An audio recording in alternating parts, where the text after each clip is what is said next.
युवक प्रतिदिन एक संत के सत्संग में उपस्थित होता था। संत की वाणी से वह बहुत प्रभावित होता, लेकिन जब वह अपने घर लौटता तो वहां की रोजमर्रा की चिंताओं और गृहस्थ जीवन की कठिनाइयों में उलझ जाता। उसे महसूस होता कि वह सत्संग में सुने गए आदर्शों को अपने जीवन में नहीं उतार पा रहा है। एक दिन सत्संग समाप्त होने के बाद युवक संत के पास गया और अपनी समस्या बताई। उसने कहा, महाराज, मैं कई दिनों से आपका सत्संग सुन रहा हूँ। आपकी वाणी से प्रेरणा मिलती है, लेकिन घर लौटने के बाद मैं वैसे आचरण नहीं कर पाता जैसा यहाँ से सीख कर जाता हूँ। इससे सत्संग के महत्व पर भी शंका होने लगी है। कृपया मुझे मार्गदर्शन दें। संत ने मुस्कुराते हुए कहा, बेटा, तुम्हारी शंका का समाधान मैं करूंगा, लेकिन पहले तुम मेरे कहे अनुसार एक काम करो। संत ने उसे बांस की एक टोकरी दी और कहा, इस टोकरी में जल भरकर लाओ। युवक ने टोकरी लेकर पास के नदी किनारे जाकर उसमें पानी भरने का प्रयास किया, लेकिन टोकरी में छेद होने के कारण पानी उसमें ठहर ही नहीं पाता था। वह खाली टोकरी लेकर संत के पास लौट आया और बोला, महाराज, यह असंभव है, टोकरी में पानी ठहर ही नहीं सकता।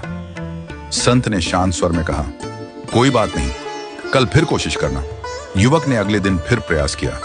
उसने नदी से टोकरी में पानी भरने की कोशिश की, लेकिन परिणाम वही रहा। वह खाली टोकरी लेकर लौट आया। संत ने उसे फिर से यही कार्य करने के लिए कहा। युवक प्रतिदिन टोकरी में पानी भरने का प्रयास करता, लेकिन हर बार असफल रहता। कुछ दिन बाद संत ने उससे पूछा, बेटा, इतने दिनों से तुम यह कार्य कर रहे हो, क्या तुम्हें टोकरी में कोई फर्क नजर आया? युवक ने टोकरी को ध्यान से देखा और बोला, हाँ महाराज, एक फर्क तो जरूर हुआ है।